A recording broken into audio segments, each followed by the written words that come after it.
Hello and welcome to the Replay Dugout. I am Tom Abbott, and just a quick update on my 1977 Major League Baseball season replay. I just started the first game for April 12th, 1977. I went ahead and played the Detroit Tigers at the Toronto Blue Jays. You can see that game here in the upper left-hand corner. It was Dave Roberts for the Tigers and Singer. Is it Bill Singer? I'll have to go check when I click in here. It was Singer for the Blue Jays. And as you can see, the Tigers had their way with the Blue Jays today, 14-2. Let's go ahead and check the box score. All right, here is the Digital Diamond write-up. It says, Detroit's blowout victory sent the Toronto fans home frustrated. On the mound, Dave Roberts picked up the win with help from Tito Fuentes. Player of the game performance, 3 for 6 with 2 home runs and 6 RBIs. With the victory, Detroit is now 3-2 on the season, and Toronto's record falls to 0-5. And I made a note here saying that this game was played with APBA, the basic game, just straight up basic game using the optional fielding. Let's go ahead and check the box score here. You can see the Tigers started early with 3 runs in the first. Let's go ahead and look at the scorecard. How did that happen? Ronnie LaFleur gets a base hit and a stolen base.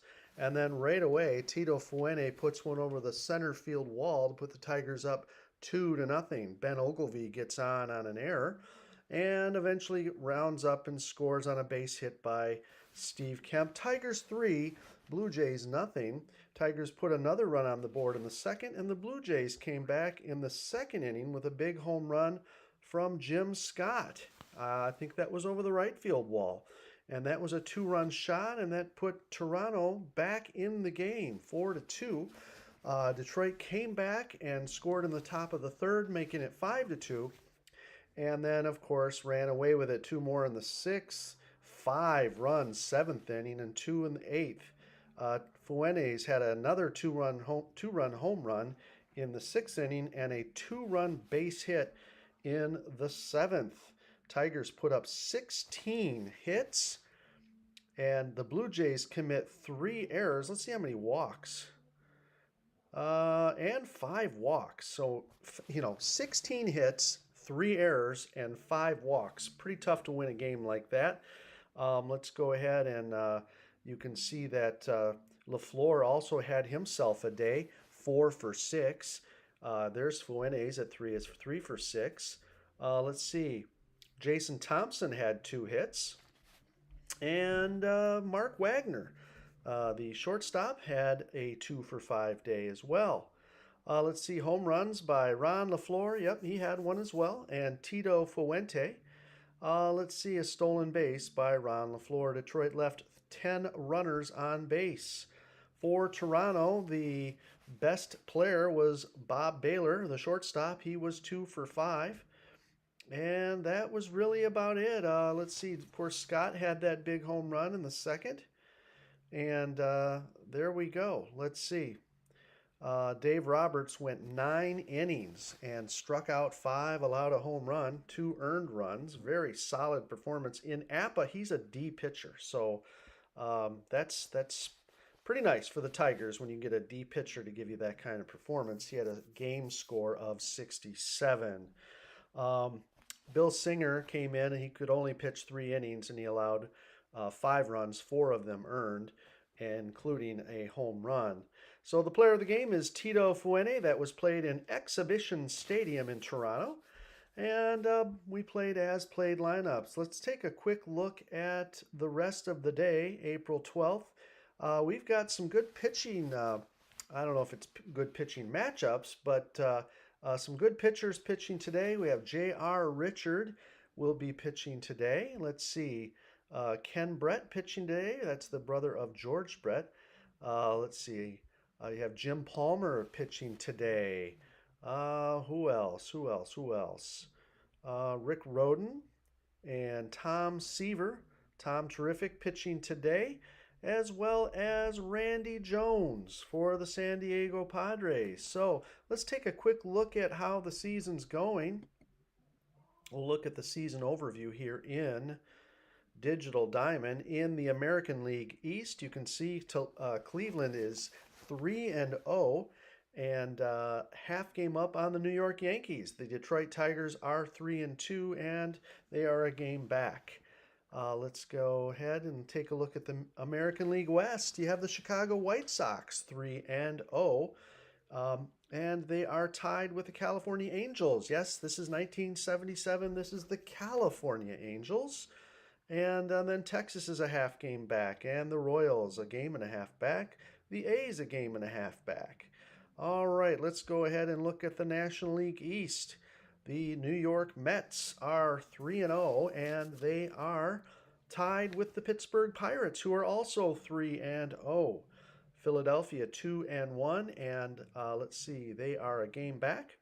And that will do for the East. Let's look at the National League West. The Cincinnati Reds are 4-1. This is still the Big Red Machine era. This actually turned out to be a disappointing season for them. They were expected to go to, if not win, the World Series that year, and did not make it. Anyways, the Los Angeles Dodgers are on their heels, half game back, and the Houston Astros a game and a half back. It's kind of early for some of these statistics, but you can see Bobby Grich for the Angels has 4 home runs, and Al Cowens, future Tiger, has 3. He's tied with Ron LaFleur, and Don Money, Joe Rudy all have 3. RBI leader is Bobby Grich at 10. Let's go ahead and move down to the National League. I'm not going to really talk about batting averages because it's too early in the season, and these inflated batting averages really don't mean much right now. So you have Tony Perez and Ted Simmons with 3 home runs apiece. George Foster, who had 52 home runs in real life that season, is at 2. RBIs, Steve Garvey and Greg Luzinski, Joe Morgan, and Pete Rose all at 6, with Phil Garner, future Detroit Tiger manager, at 5. In pitching, let's see. Again, I'm not going to worry too much about ERA this early in the season. It's kind of, doesn't really mean much right now. Ron Guidry and Frank Tanada have 2 victories each. John Hiller leading the way with saves at 2 for the Tigers. In the National League, you have Woody Fryman with 2 wins for the Reds. I got to change this image here. I thought I did, but it might have been on my other. I have 2 laptops, and I think I fixed it on the other one. That is the Montreal Expo Woody Fryman, but he's playing for the Reds. And then Bob Apodaca, Rick Camp, Bruce Sutter, all tied with 1 save each for the in the National League. If the MVP were to be decided today, you would have Bobby Grich being the MVP for the American League, and Joe Morgan for the National League. Cy Youngs would be Ron Guidry for the Yankees, and Woody Fryman for the Reds. Let's see. Hot at the plate, Bobby Grich has hit 385 in his last 6 games with 10 RBIs and 6 runs scored. And then we have some other notes here. We'll point out some of the Tigers. I know he's in a Padres uniform, but he is a Detroit Tiger. Tito Fuentes, 524 in his last 5 games, 6 RBIs and 8 runs scored. Ronnie LaFleur, 417 in his last 5 games. And you got Joe Rudy and Larry Heisel all rising up to the top there. Let's see. Joaquin Andahar is hot on the mound for the Astros. Dave Goltz and Doc Ellis, Bill Campbell, and Rick Camp. We currently have 5-game hitting streaks. 3 Tigers, Tito Fuente, Ron LaFleur, and Jason Thompson. And 2 Angels, Bobby Grich and Jerry Remy. In the National League, you've got 4 at 5-game hitting streaks. And look at that. They're all Reds. Concepcion, Foster, Griffey, and Morgan. Followed up by Larry Bittner for the Cubs. Let's go ahead. Let's see. Recent highlights.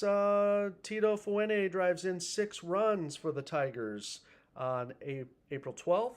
You had a walk-off win for the Dodgers over the Braves. And that was yesterday's game. The day before that, you had the the Dodgers throw a shutout over the Astros. Let's see, 4 errors for the Philadelphia Phillies yesterday's game, a walk-off for Seattle, and Cincinnati on the 10th.